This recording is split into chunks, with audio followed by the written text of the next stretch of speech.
This is one of these things where it's a coin toss, except the tails has 4 more grams of copper on it. Because right now, Biden's not getting all the habitual Democratic voters behind him on a how's he doing on the economy. So until that's fixed, they're really screwed.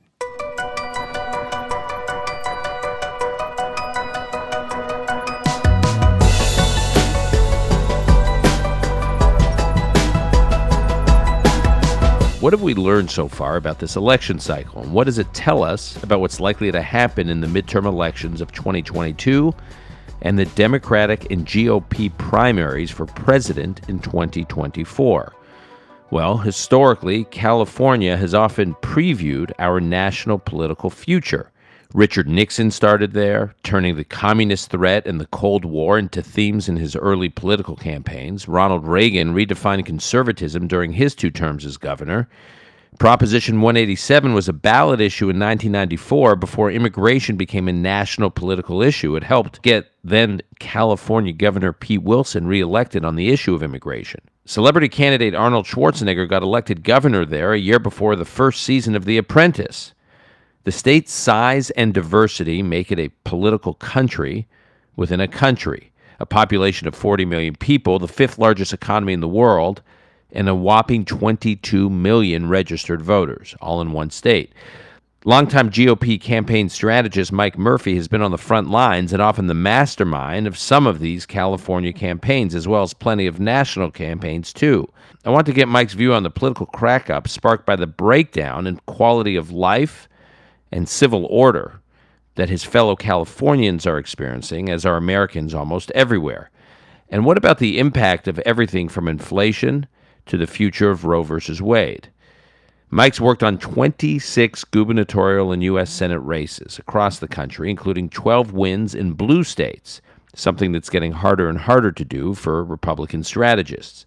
Mike was a top strategist for John McCain, Mitt Romney, Jeb Bush, and Arnold Schwarzenegger, who I mentioned earlier. He's a political analyst for NBC and MSNBC. He's co-host of one of my favorite political podcasts, Hacks on Tap, which, if you're not a subscriber already, I highly recommend that you become one. He also pens a political newsletter, Hacks on Tap newsletter, and Mike's also a co-director of the University of Southern California's Center for the Political Future. Taking stock of where we are in 2022 and looking ahead to 2024, this is Call Me Back. And I am pleased to welcome back not my old friend, my longtime friend. Your Jurassic friend.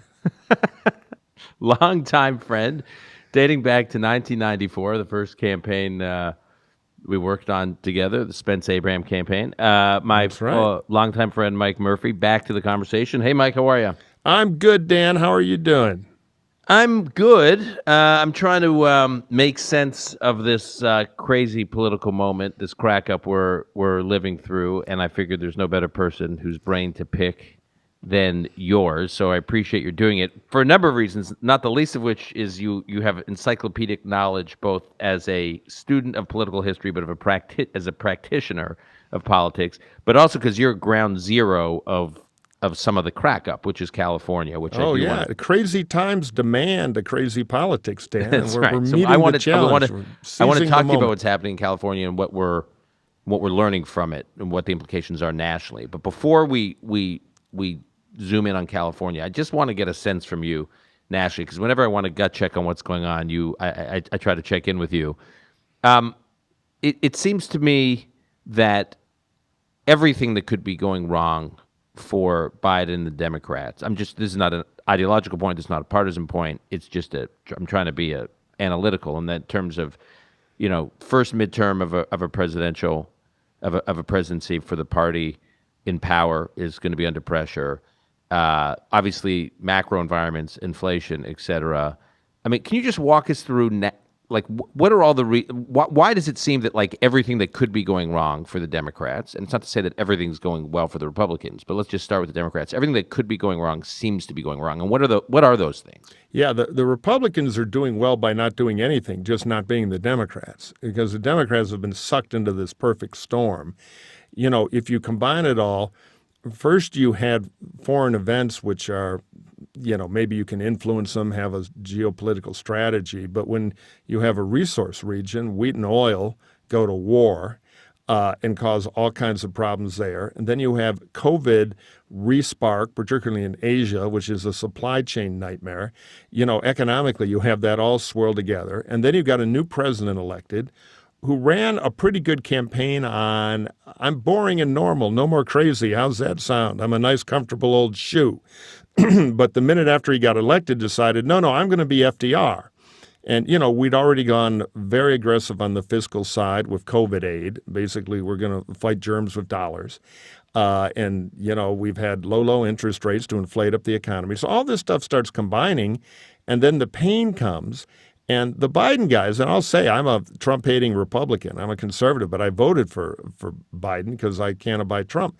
But I didn't really get what I voted for, and a lot of the country didn't, which was that quiet stability. Instead, they got more crazy from the left, the same old crazy from the right.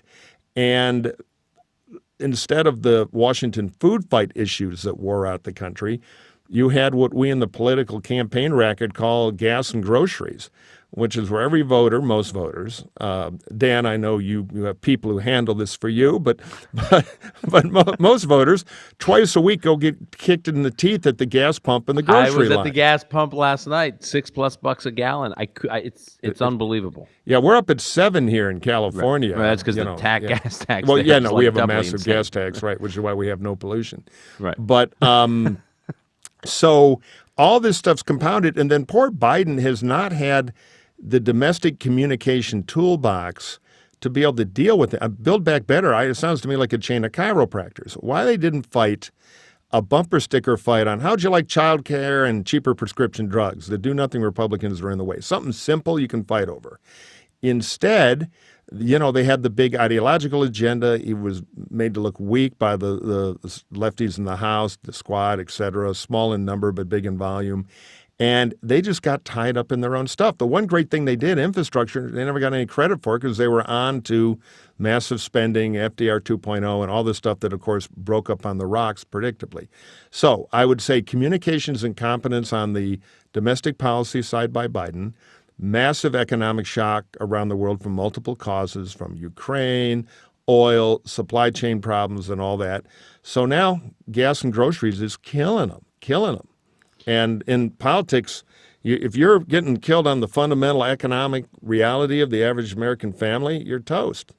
So just on that first year, pre-gas and groceries, to your point, the bipartisan infrastructure bill, I think got something like 17 Republican senators to vote for it. It was good. If you think about the rationale for Biden, it was, I won't be Trump. So let's just start with that. I won't be Trump. I'll end the pain. Right. So there won't be the same level of what many people thought was just pure crazy in our politics. I won't be Trump. I'll be boring. I'll be dull.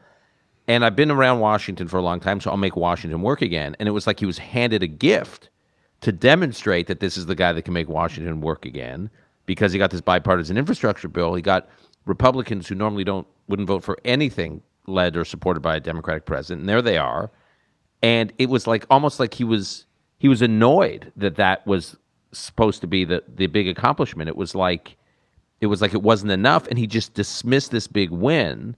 And then all you saw in the frame was the Progressive Caucus in the House seeming to run the show. So there goes your boring and not Trump image out the window because you got a new cast of characters. And they made him look weak, and a president can't look weak with his So explain, own what party. do you mean they made him look weak? Well, Pelosi, who's been a very effective speaker in her career, couldn't control him.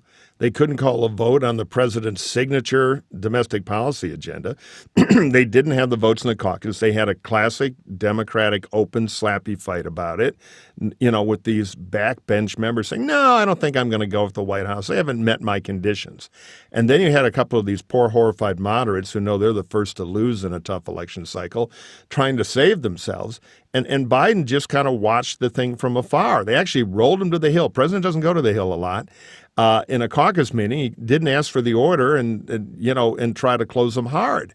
So the president became kind of a doddering spectator, which has been the beginning of the erosion of the perception of Biden as being large and in charge, which is kryptonite for a president. And you mentioned FDR, or you could look at LBJ. And if the idea was to model, if Ron Klain and others like genius idea was to model Biden off after LBJ and FDR, you look at the electoral mandates they had massive majorities Yeah. in Congress. Biden does not have massive majorities in Congress. There was almost like this decision by voters to split tickets. They weren't ready to give Biden this huge mandate. They wanted him to replace Trump, but it's not clear they wanted some kind of progressive movement agenda to take over Washington. Absolutely. Look at how the House did on Biden's ballot. It's pretty rare in American history where the president's party dramatically underperforms the president, a new president's election in a presidential election. There was actually some breaks on the House because voters were worried about the progressives. And, with the Biden folks, who are smart folks, I know and like Ron. I think he's a smart guy. But I don't understand going into that environment where it's narrow, where they didn't do so well in the House, where an ideological campaign hurt them, and then thinking, all right, on this, this razor's edge we're on politically, we're going to swing for the fences with a bunch of big lefty stuff that isn't the Biden brand, by the way. Remember, he's the guy who was against single-payer health care. He was the guy in the primaries who was saying, whoa, Bernie, slow down with the big taxes a little bit. The whole thing kind of jumped the rails. And I think Biden, by his nature, is an LBJ type who is good at the inside game in the Senate. He got the infrastructure thing done. You got to give him kudos there. But he's not a mass communication politician. And then he's got the Republicans. It's not the old era of American politics. Well, let's give the president a few things his first year. Even Reagan had that going for him with the Democrats. Our guys now, and I'm still in the party trying to fix it from the inside, but it's thin oxygen. They act like the famous cannibal king. He's always sending telegrams, send me another ambassador for more peace talks. The last one was so delicious. So, our guys don't want to do a deal. They want to either win or destroy. And that's why the bipartisan infrastructure thing was pretty damn impressive. But we never heard about it because immediately we're off to the New Deal and trillions of spending. I mean, they were advocating. They didn't get it thanks to Manchin and others. But in real dollars, they wanted basically to spend World War II all over again on top of all the COVID stuff. And shocker, now we have crippling inflation. Even though they didn't get it psychologically, the idea of fiscal restraint, which, by the way, to be fair, the Republicans are terrible at too, has vanished from the Washington debate. Maybe it'll make a comeback now. I kind of think it will. So if you were advising Joe Biden heading in this next year, or let's say these next few months, we'll get to after November 2022 in a minute, but just in the next few months advising him, let's assume that the House is going to go Republican, the Senate probably a coin toss. We can talk about that. Now, just for our listeners, Mike, would you say general rule of thumb, right? You look at any congressional district, and you can look at the generic ballot, the polling, Democrat versus Republican, and you look at the president's approval rating. And if the generic ballot favors the Republican in any congressional district, and the presidential approval rating is as low as Joe Biden's, it's likely that could be your determinant about whether or not a Republican is going to win that seat, right? Yeah, and we've declared a bipartisan war on swing seats.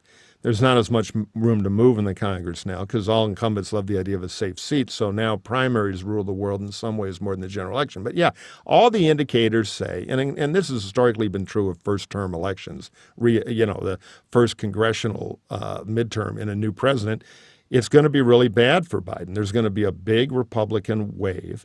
And that makes life easy for the Republicans because you can nominate a bag of cement in some places and actually win a race you might not have won before. And that's where the Senate kind of gets interesting because of some of the candidates there. But the big problem for Biden is they're losing time. I mean, if I was in the Biden politics world 3 months ago, I would have said, blow all this shit up, give a fiery speech about the do-nothing Republicans and start a big war on prescription drugs and extending the child care benefit. That's it. That's the bumper sticker, us versus them.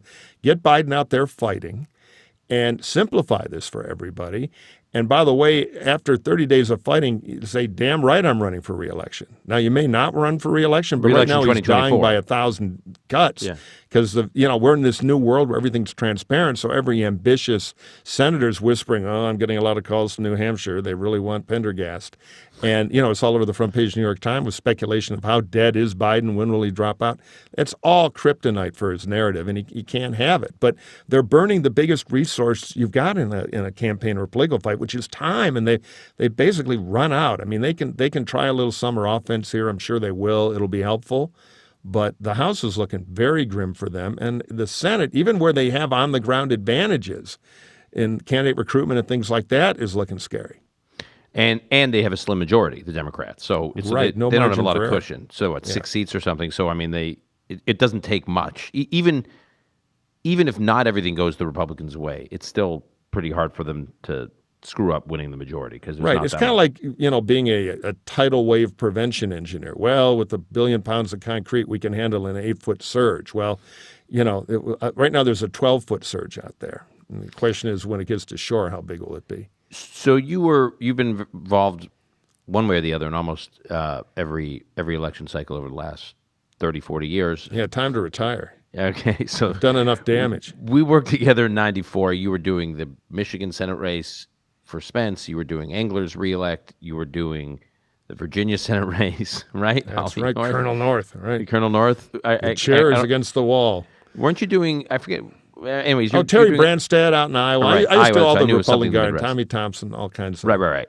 So I wanted, and you did. So '94 was interesting, an interesting comp because it was the first midterm of the Clinton term, and this was very much a rejection of Clinton. And then you were involved in the 2010 cycle in a gubernatorial race in California. Also, a similar dynamic nationally in terms of first midterm of a new president, President Obama. How does this environment, based on your very direct involvement in those cycles, how does it feel? How does it compare? It's a 94 situation or an 82 if you go from the Democratic point of view. It is 2 years in, frustration, opposition party having a very easy time of it. They're kind of born on third base. And people are simply out there to punish the president and the president's party. The difference is the battlefield is a little more contained now because we've gotten rid of probably 30 swing congressional seats we used to have. But still, it's bad, and those things are hard. I mean, I'm old enough. The first cycle as a young punk, and I feel a little bit like we're doing the music podcast here, and I'm like Herman's Hermits going through that first big hit. I hate to age myself like this, but was 1982. I was in college, but I was an intern at National Conservative PAC, NCPAC, and we were doing independent expenditures. So they kind of pioneered the independent expenditure, and the idea was incumbents are hard to beat. Challengers don't have enough money, and they have to define themselves. So an out-of-state group can come in and say, hey, here are 3 things about Congressman Dan Senor you didn't know. Terrible junket, voted to raise his own pay, bad dancer, whatever the 3 things are. So the independent television tries to slow the incumbent down to give the challenger, normally gets squashed, some time to grow and breathe. So that was kind of invented by Terry Dolan, but it was the 82 cycle where Reagan was new. Remember, 1980 was a huge wrong track election. People were pissed at politics. They hated Carter. You always know you've got a really mad electorate when a third party pops up. Screw them all. And in that case, it was kind of a wine and cheese thing with John Anderson, the former liberal Republican congressman from Illinois. Later, we would have a populist third party instead of a wine and cheese, kind of French vanilla Republican in Ross Perot. Right. In another huge wrong track presidential year. So anyway, they came out of 80 mad, and the economic pain was still there, so they took a bunch of it out on the Republicans. And I was around for that. And this feels like that. A very simple election, which is enough of that guy, and a lot of callbacks. Boy, it was better before. I'm not getting the relief I thought I voted for, et cetera, et cetera. Now, what you will see, and the Obama guys will tell this story from their bad midterms, there are a million cases of it. In American history, there's many situations where a president's gotten clocked in the midterm of the first term and then had a big comeback. Yes. So that's what I want to talk about. Okay, so Clinton had a horrendous, Republicans win the majority for the first time in decades. It's a huge win, supermajority. And then Clinton uses them as a cudgel, he triangulates Congress and gets reelected overwhelmingly in 96. Obviously, 2010, Obama loses the midterms. He takes responsibility, he owns it, and then he bounces back and beats Romney in 2012. So if that is a pattern that's common, and I guess you would say the same was with Reagan and the Democrats, right, in 82 to 84. right? Yeah, Reagan comes yeah. back. I mean, and I'm generally suspicious of if Napoleon had nuclear subs or the unstoppable wave of history. But these patterns do exist. They tend to oscillate. And the question is the modern era different? So you can argue for that scenario. Okay, so Biden's going to get clobbered, but then we're going to come out of recession. The Republicans are going to nominate Trump, who's going to run the whole campaign, and I have a list of people who helped steal the election. I'm going to hunt them down one by one. I'm totally crazy now. We're going to have a bumpy time in world affairs, both the South China Sea, Ukraine. So the stakes of the presidency are going to rise, and Trump is now more controversial than ever before. And with enough economic tailwinds, Biden could have the big comeback. It's happened many times before. The other scenario is in 7 of the last 8 elections, the party in power has been punished. So we don't oscillate anymore. We just get out the hammer and smash who's ever in front of us. We're now the Hulk smash electorate. So Republicans get clobbered in 2018 in the midterms, and then Trump, rather than bounce back, loses the midterms. I mean, loses the presidency. Yeah, because Biden gets clobbered too. He gets the primary, or he more likely resigns. And there's a fresh young Democrat versus insane Trump. Another scenario, and this is one I actually, who knows? The future is very uncertain.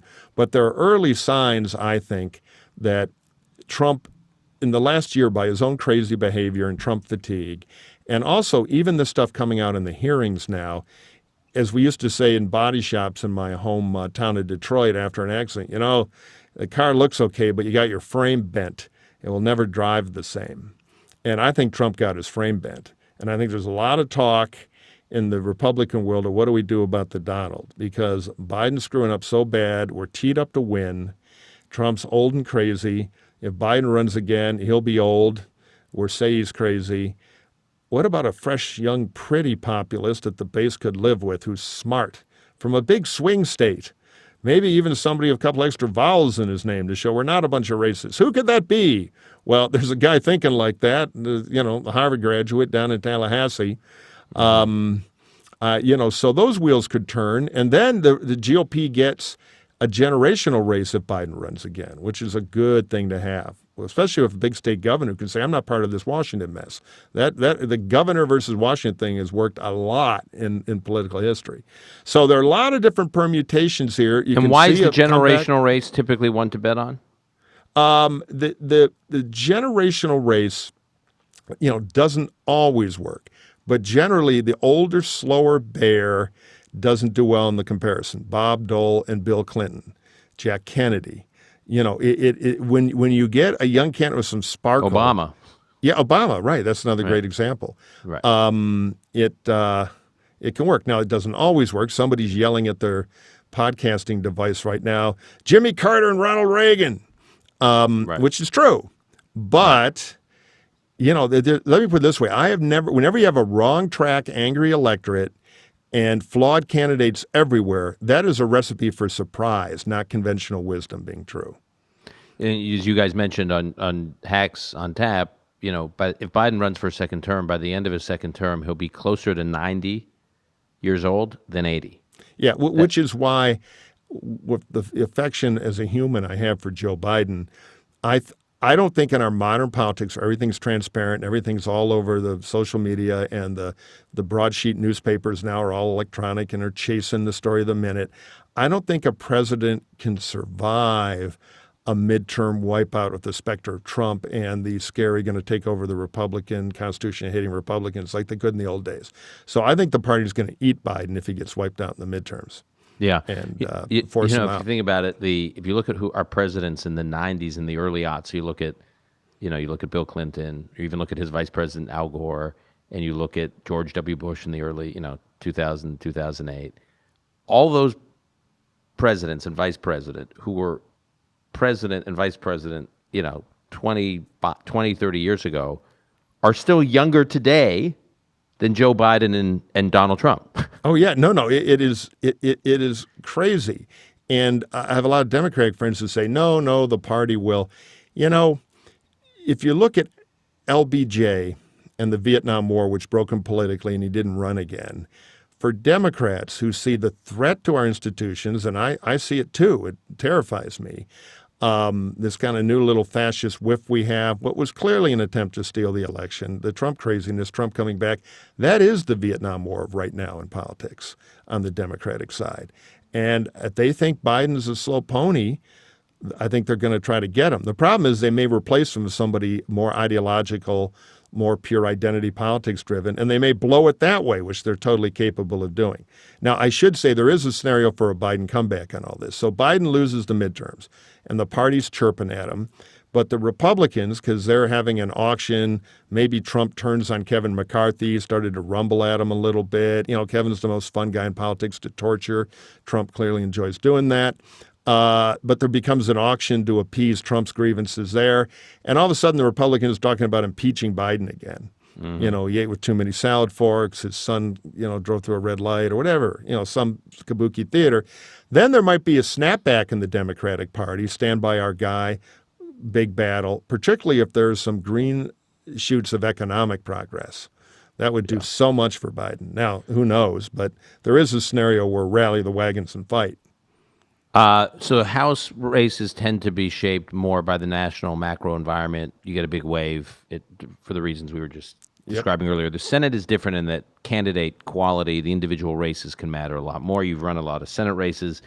So you could get a situation where the Republicans win the House overwhelmingly, but don't win back the Senate. And they only need to net a seat to win the Senate. So it should seem very manageable. I just want to go quickly through the map. So in order for the Republicans to win the Senate, they have to defend Florida. Rubio should be fine. They have to defend Wisconsin. Ron Johnson seems to be doing okay, and it sounds like they're going to pull out today. He's in a race. See who wins that primary. Some of the Dems on August 9th are pretty formidable. Others are going to be easier for Johnson to run against. Okay. And Johnson's got this problem where, hey, somebody dropped off a lost shoe at the front desk, and I told the interns to call JCPenney, and they didn't want it. No, not quite. Right. You know, he's not going to slip that news quite so easily. So that one is still a pretty tough race. But you're right. He'll be helped by the inflation, gas and grocery tailwind. And if the Democrats nominate a hyper-progressive, then he's in much better shape. Okay, so then you look, the Republicans have to defend North Carolina, Ohio, and Pennsylvania. North Carolina sounds like they'll be fine. What do you Ohio probably fine, but probably fine. J.D. Vance isn't exactly transitioned from a Republican primary mindset to a general election mindset. Yeah, I mean, all these places, and, you know, I know J.D. Vance. We used to have a couple of great calls about the Trump problem and how to run for Senate against the Trump party, and then he had that terrible head injury or whatever the hell happened there. So I'm hoping he loses, frankly, and I'm not excited about a liberal Senate. But he right now is on the glide path to win. All these races where we have a flawed-ish candidate, and they have somebody on paper like Tim Ryan, the Democratic kind of congressman from a metal-bending district who's culturally pretty good at Ohio politics. The gas and groceries thing throws an extra 2 points, 4 points behind them, and that covers a lot of small candidate flaws. So you're right. You at least have something to work with in a Senate race where you can hopefully make it about a Vance. I mean, the great example now is Pennsylvania, which could be the most interesting race. On one hand, Fetterman is a Bernie Democrat who ought to be easy for the usual Republican playbook to beat. On the other hand, he's showing a certain uncola anti-politics appeal, and Oz is stumbling out of the gate after a very tough primary against a candidate I think would have been more electable in the general. So that's another one where maybe candidate will make the difference. And then some of these other races, Nevada, New Hampshire, Arizona, Georgia, you know, it looks like Laxalt will be okay. Republicans will pick up Nevada. New Hampshire, who knows? Arizona looks less likely, but who knows? And Georgia, also, candidate quality. Who knows with Herschel Walker? Yeah, no, I think on paper he is doing fine, but I think he is he's kind of a movie set. You know, what looks like steel might be painted styrofoam may fold in the end. I think Nevada is most likely Democratic candidate to lose. There is a working class Hispanic move toward the populist GOP, which the Democrats are in a bit of denial about. I don't know. It's pretty obvious. We're seeing it a lot. What's happening is the Democrat, and they made this mistake against Trump in Florida. They think the Latino vote is all about identity politics, which is totally wrong. That's one of the ways they blew Dade County.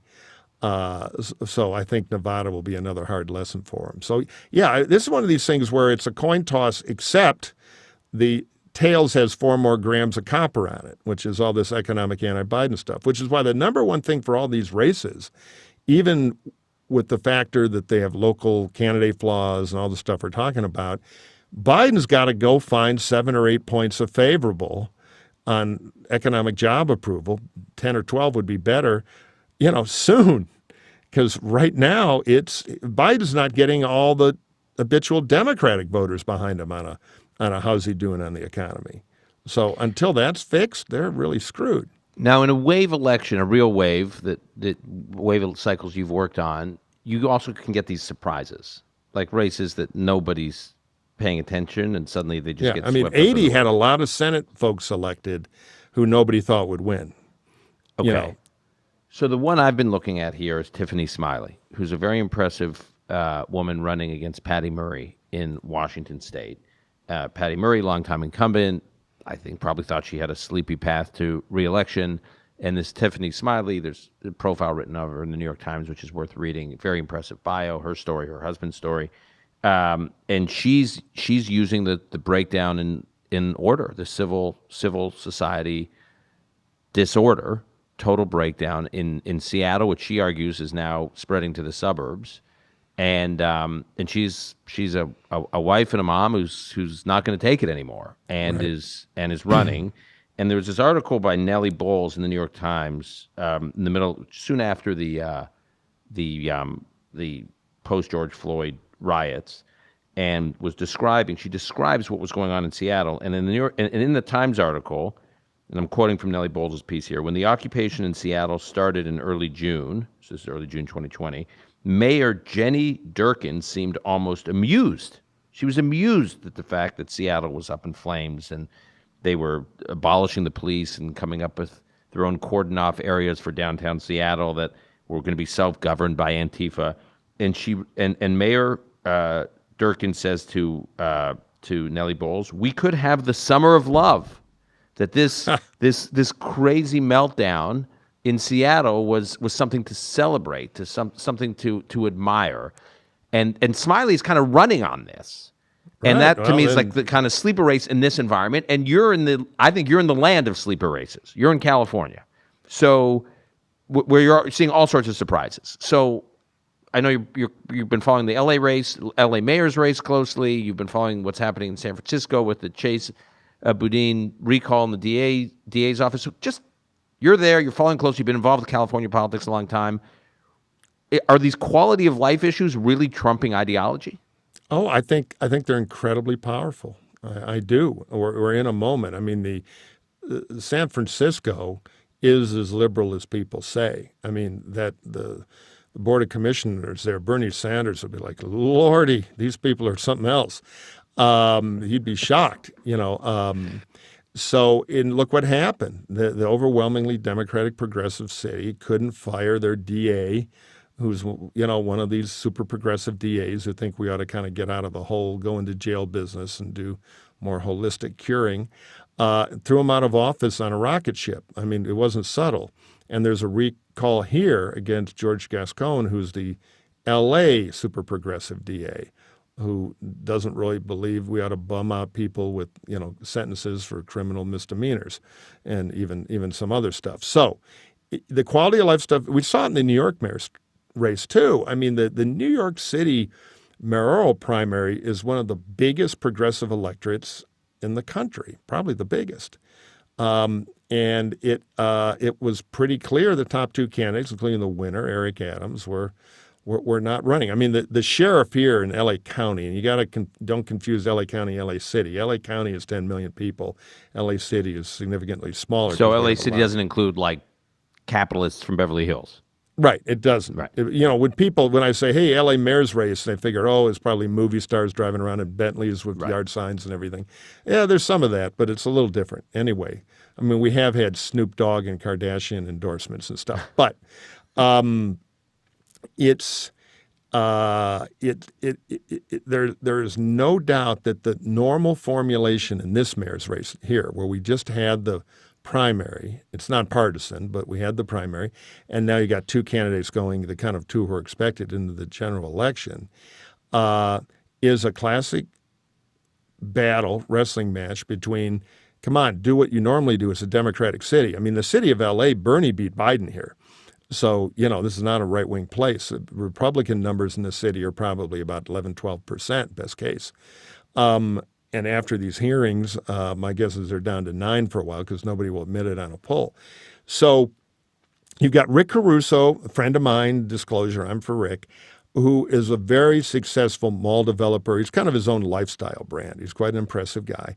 He's And been he's a police been in, commissioner. people are trying to paint him as a Republican that just flipped to Democrat for opportunistic reasons, but he's been involved in Democratic politics No. before, So right? the deal is, Rick was a get-it-done business guy. Started out working for Tom Bradley, who was mayor. Then he was successful with Bratton running the police commission. Done a lot. Developer, huge charity guy all over, charter schools, Catholic stuff, et cetera, et cetera. He was a Republican, gave money to Republicans, which they're attacking him for. In 2010, he supported Jerry Brown for governor. In 2011, he left the Republican Party to become an independent. He was anti-Trump. Then when Trump came around in 2016, he got behind Kasich as a way to beat Trump, and he briefly re-registered Republican because he didn't want to embarrass Kasich because he had a leadership job in the campaign. And then he popped right back to independent. Recently, he went all the way to Democrat. But he's kind of been a functional Democrat for a pretty long time here. He's given both parties, given to most of his opponents. And he's running as the guy, the sheriff here has a funny line. The sheriff's in trouble, too. He's kind of I think he might win on the same issues we're talking about, but he's been controversial. But what he says is, everybody in L.A. is a liberal to a homeless guy shits on your lawn and pulls a knife on your kid. And, Caruso is running on a very tough love, which is kind of 2 strikes and then the cops are going to clear you. Because we're under a complicated situation I won't bore everybody with. But fundamentally, if the homeless want to put a tent on your front lawn, they're pretty much allowed to do it, or on the sidewalk, right in front of your house. And we have about 40% of the homeless population of the country here in California now. Wow. And so you walk through. I mean, look, I've got a young daughter. We deal with it driving around. She's getting flashed all the time by naked homeless guys at bus stations. We just learned eyes ahead. Syringes on sidewalks, people. Oh, yeah. We're having a right. comeback of middle-aged diseases. And so so there's fury. And the cops are all not getting out of their cars and afraid. The L.A. Unified School District cops were banned last year by the school board from being able to walk posts on school campuses. They have to be called in. I mean, so we're in some crazy stuff here. So that has given huge fuel to Caruso's campaign, and he's writing checks like crazy. He's spending a lot of money. The media's up in arms about that. Karen Bass, who you might remember from the president's shortlist, is a longtime Democratic activist, powerful member of the Assembly, was Speaker. And I will say, as a Democrat, a fairly effective Speaker. I worked with her back in the Arnold days. She was a compromiser, but she comes out of the progressive side. Then she went to Congress. But by the way, Paul Ryan, when he was Speaker, says that Karen Bass, he found her very easy and responsible to work with. It was not totally. an She's a extreme, grown-up, no very doubt about it. practical, yeah. And so she's running as kind of the Democrat. And she has that long history of kind of getting, stuff, at least in Congress in Sacramento, done. The criticism is, you've been here 20 years. What have you done? The city's a mess, and you're part of the club. You're never going to tell anybody you're fired. Well, Caruso's like, I'm going to declare an emergency, So Caruso's Action Jackson. We're a city that gets along. We're comfortable. We have a lot of problems we need to address, thoughtful.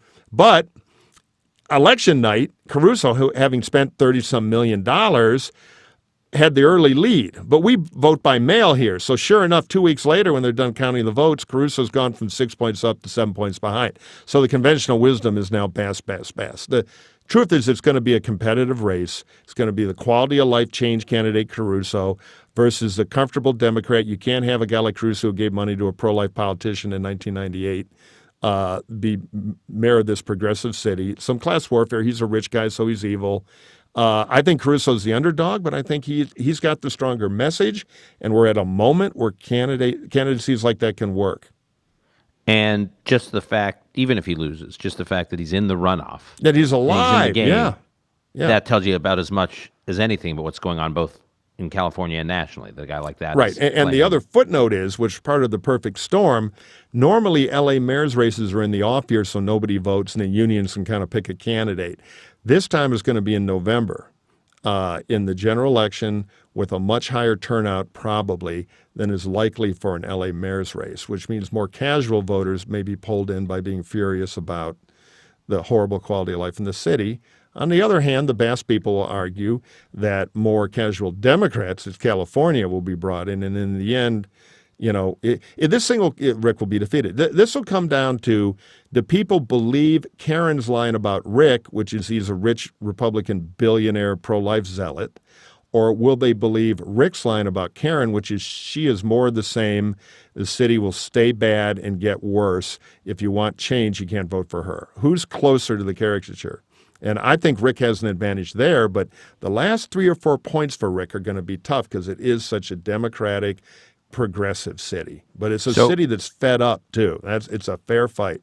So before we let you go, two more questions. So if the national environment, which is also shaping these races locally, the gas, groceries, quality of life issues. When I ask my Democratic friends, Democratic operatives, so what issue shakes things up for you? What issue energizes your base? And they point to the Dobbs decision. They point to the Supreme Court overturning Roe versus Wade or some version of overturning Roe versus Wade, whether it was the exact Alito draft or some derivative of that. You're a little more skeptical that it has that the debate over Roe is a clear winner for the Democrats, given where they are heading into November. Well, I think it's just the politics of it. I think it will be a useful tool for them. It'll give them something they don't have now. What it brings them, one, a ton of money, but they already have a ton of money. But meaning all these activists, Democratic activists, suddenly feel everything's at stake. They have huge activist energy. At all levels, not just a federal fight. It'll get into local, state stuff. A lot of Republican office holders like the pro-life issue. They don't want the pro-life issue to become reality and shake the deck up a little. So suburban Republicans will be very nervous. The most pro-choice voter group is young men 18 to 34, and they tend not to show up in the off year. And they so tend hold to be on, more that's interesting. Democratic. So you're in your experience, Democratic men under 40 are more reliably pro-choice than you can women them. under 40. Absolutely. I mean, the one invisible person in America who are at least 1 out of 5 beating hearts in this country are pro-life women. Try to find one on network TV or anywhere. They don't exist. But in pop culture, cable news, they're not there.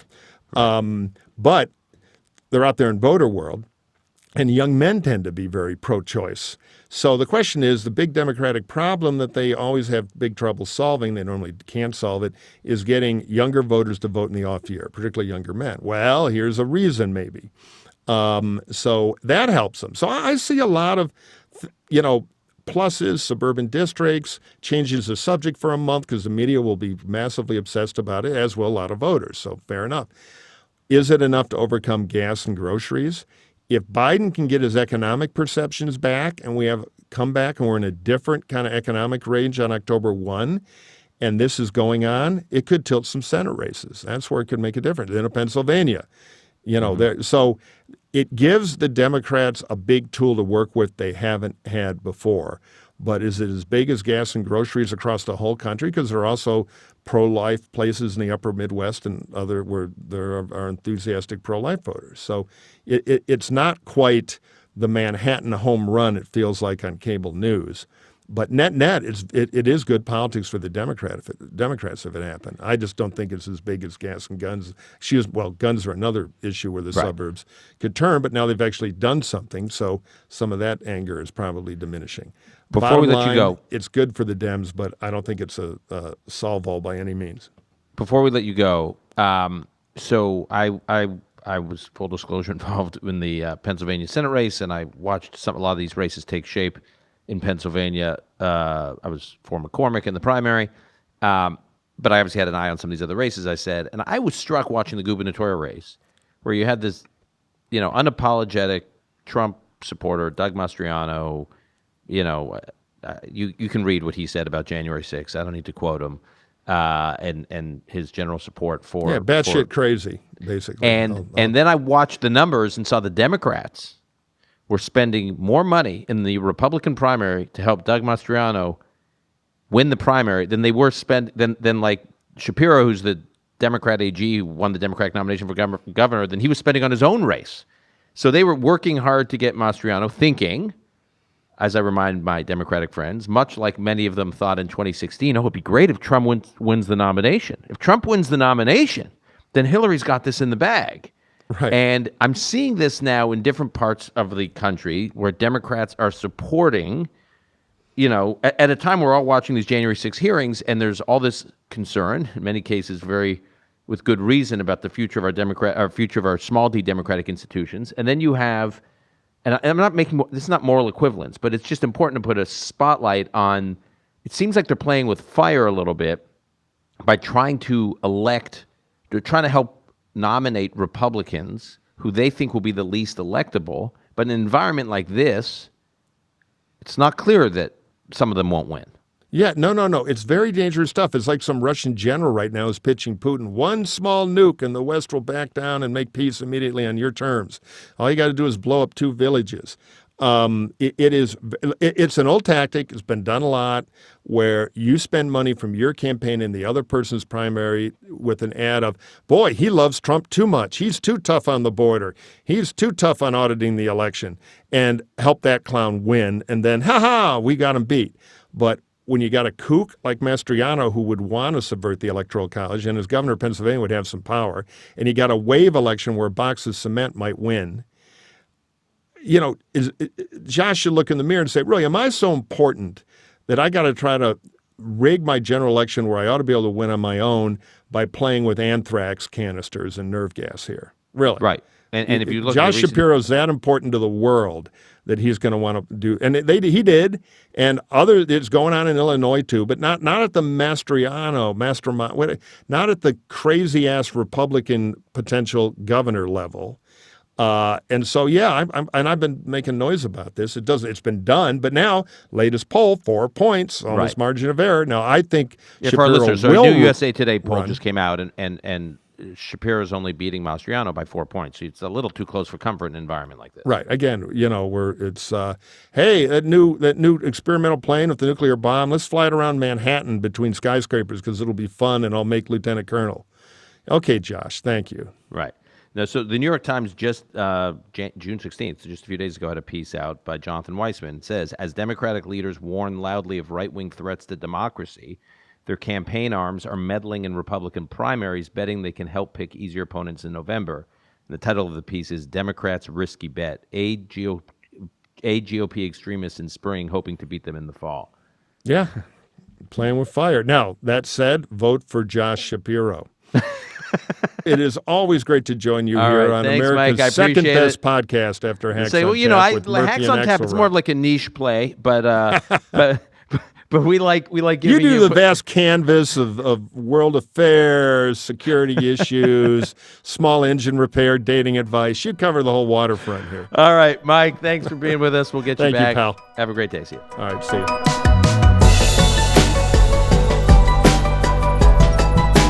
That's our show for today. To keep up with Mike Murphy, you can follow him on Twitter @MurphyMike.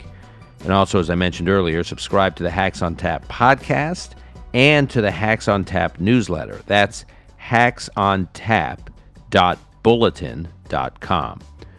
Call Me Back is produced by Lon Benatar. Until next time, I'm your host, Dan Senor.